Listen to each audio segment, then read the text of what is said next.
You are listening to Slave Song, an enhanced audiobook written by Jay Koh. Episode 3. Los Angeles, Koreatown. Year 2005. An older Korean man is standing in front of two large rolling dumpsters behind the K-Town strip mall. He is dressed in a black uniform with security written on the back.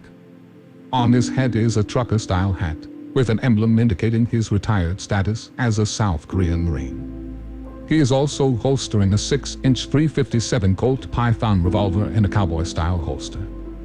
Ray-Ban aviator sunglasses complete his old-school badass facade. He looks menacing with one hand on his revolver, but the gun is not yet drawn. Between the dumpsters hides Zombie, dirty and disheveled. Instead of drawing his large weapon, the security guard reaches into his pocket and draws out a bright red lollipop.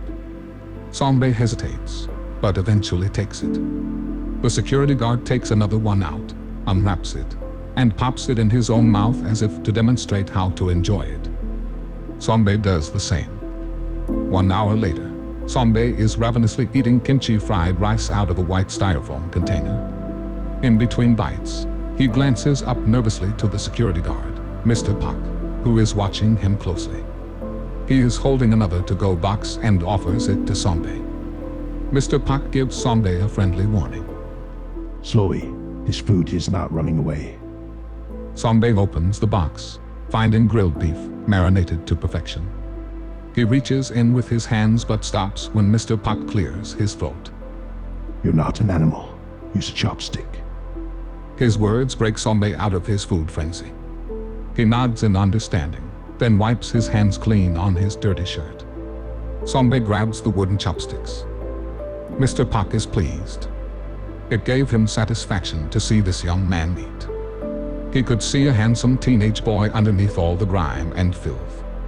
This kid was definitely not the typical homeless he dealt with when on duty. His cruise ship uniform gave Mr. Park pause. It was not the kind of clothes found in a typical dumpster. The boy was cautious, not fearful, but also polite in a quiet way. He was the size of a grown man, but Mr. Park guessed his age at about 15 or 16. Later, Zombie and Mr. Park arrive at a K-Town 24-hour bathhouse. He checks Zombie in, telling him to scrub away his filth, then throw away his dirty clothes. There were quiet sleeping rooms where he can sleep. Mr. Park buys a couple of meal tickets for him, convincing Zombie to stay for the night. He promises to return in the morning. It's been over 2 weeks since Zombie had a bath. He traveled on foot from Long Beach to Los Angeles, unknowingly passing through the most dangerous ganglands of southern LA. His blue cruise ship attire drew hostile attention, and he was on the run for many days. He kept north on Western Avenue until he began to see signs written in Korean. He lost everything when on the run, including the cash given to him by the nurse. Zombie's survival instincts kicked in, and he turned to the enormous dumpsters for shelter and food. He tried to avoid people at all cost, reading the hostile looks he was given. But he knew that he couldn't survive like this for long. Waking up to face an armed security guard was a sobering experience. Zombie thought the old man would draw his pistol and shoot him. But instead, he was given help. Zombie wasn't sure why the old man was helping him, but accepting his kindness was easy. There were no questions asked, no demands from him. He just knew what Zombie needed. The bathhouse was the most wonderful place he's ever been. Even the floors radiated warmth, and there were snacks and meals served 24 hours. His first shower took away the rudimentary layer of dirt, but he needed something more industrial. There was a grizzled man on duty at the scrubbing bed. Zombie was awed by his enormous forearm and wide shoulders, with taut muscles chiseled by a lifetime of scrubbing. When their eyes meet, he motions for Zombie to lie on the tiled bed. Zombie obeys his silent command. The man takes an appraising look at Zombie's scarred body. After careful consideration, he reaches into a box rarely accessed, pulling out the extra stiff scrubbing brush never been used. He went to work on Zombie's body, his powerful hands attacking the layers of filth with determination. He was astounded by Zombie's tolerance to pain. This level of scrubbing was too painful for most. The rhythmic cadence of the scrubbing was soothing to Sombe. It put him at ease and relaxed his mind. His recent struggle on the street was soon forgotten. He fell into a deep sleep, surprising the man still vigorously working the brush. The next morning, Mr. Pak returns with some new clothes. They were not recently purchased, having signs of previous ownership. But it fit him decently and Sombe looked like a typical teen. He marveled at the fancy sneakers, a colorful high top with a swoosh and a Jumpman silhouette. They sit for breakfast at Wat Da Pho Vietnamese restaurant, the sister chain of Pho Yu Cafe. Sombe slurps the beef broth, its warmth giving him comfort. So far, there was not much spoken between the two. Sombe was grateful for Mr. Pak's silent and continued generosity. He decides to break his silence. I can work. Pay you back for everything. Mr. Pak nods in understanding. I'm sure you can. It's not necessary, but you can if that will make you feel better. I can tell you've been through a lot. Your hands. I know the world hasn't been kind to you. I spoke with my wife last night. We have an extra room. It's been empty for too long. My son, he passed away a few years ago. You're welcome to use it until you get back on your feet. We won't ask for anything in return. Mr. Pak introduces Sombe to Mrs. Pak.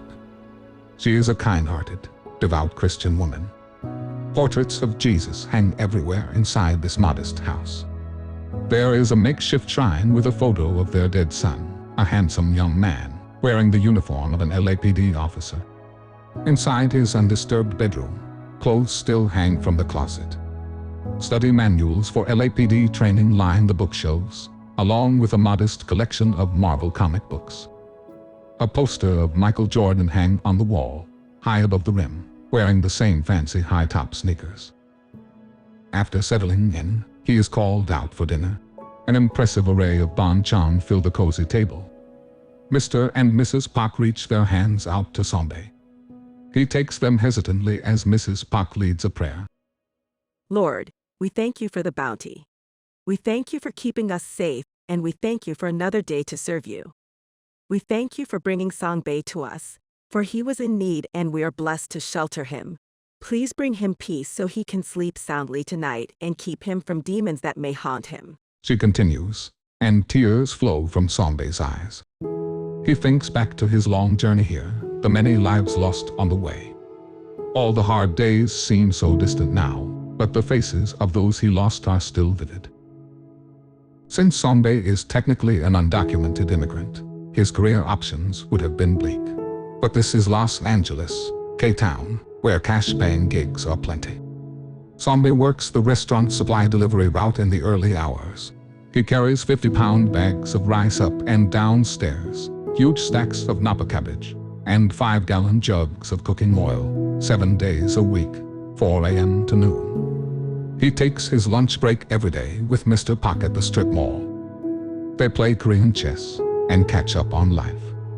Sombe is ever curious about Mr. Pak's enormous sidearm, wondering if he's ever taken a life. Have you ever used that thing? Mr. Pak quietly thinks over a response. I have. A few years ago, some poor kid not much older than you. He robbed the pharmacy here with a gun. He died for $40 and change. I should have just let him go. But weren't you just doing your job? My job is to discourage people from doing harm to customers and stores. I carry this gun, so I don't ever have to use it. Sombe decides to come clean. His secrets are weighing heavy on his mind lately. When I left Korea, I think I killed my stepfather. I'm not sure if I meant to do it, but I had to stop him from doing something. I also killed other men when I escaped from the boats before I got here. Mr. Pak looks into his eyes, recognizing his remorse and pain. When I was in the Marines, my gunny sergeant was a legend. He killed a lot of commies. There were rumors saying he even killed his own captain for abandoning his post during the war. When we were training, he would always remind us that we don't train to kill, we train to follow orders. You can't be a soldier until you know the difference. Sombe quietly digests his words, trying to decipher the hidden message. I don't think less of you, kid. I'm sure you were protecting someone you love. They just got in your way. Only God can judge. None of us here have the right. Songbei settles into the daily routine of his new life. Uneventful years pass as he remains with Mr. and Mrs. Park, the bonds of family growing with time. After his lunch break with Mr. Park, Songbei spent time reading and learning English. Instead of going to school, he preferred spending time at a public library for his education. Songbei had no interest in recreational activities, so he picked up more gigs to fill his time. Around 4 p.m., Songbei worked the dinner shift, washing dishes at a Korean restaurant. After his dinner shift, he joined the late-night cleaning crew at a local boxing gym. On a slow day at the restaurant, he gets a head start to the gym. When he arrives, there is a small posse of Mexican boxers and spectators. A local legend is there sparring with various stand-ins. Even with pads on, all his opponents go down quickly. Manny the Tornado is getting impatient and taunting everyone at the gym. Manny offers $100 to anyone who can remain standing after each round. No one is taking the offer, but Songbei stops mopping and looks up. For how many rounds? If you can wait a bit, I'm almost done cleaning up. Everyone falls silent. The crowd is stunned by the cleaning boy's challenge. Manny responds mockingly. That's up to you, Bruce Lee. Well, I think that depends on how much money you have. Can you show me? The crowd hollers in excitement at the assumed challenge. Manny is now intrigued. He tells his posse to show the stack of hundreds they have. It is 1 inch tall. Songbei drops his mop and gloves on eagerly. He waves off the protective headgear, which impresses the crowd. Manny does the same. The excitement builds. Songbei takes off his shirt and the crowd quiets down. 4 years of manual labor has hardened Songbei. He is lean yet powerfully built, and wicked scars still adorn his body like warning signs. His eyes turn dark and cold, remembering his times in the fighting pits of the Andamans. Songbei's calm intensity draws fear and radiates danger. Manny is tentative at first, starting slow. Songbei gets in a protective stance, taking the steady punches delivered by his opponent. 5 rounds later, Manny is furiously punching away at Songbei, who has not yet punched back.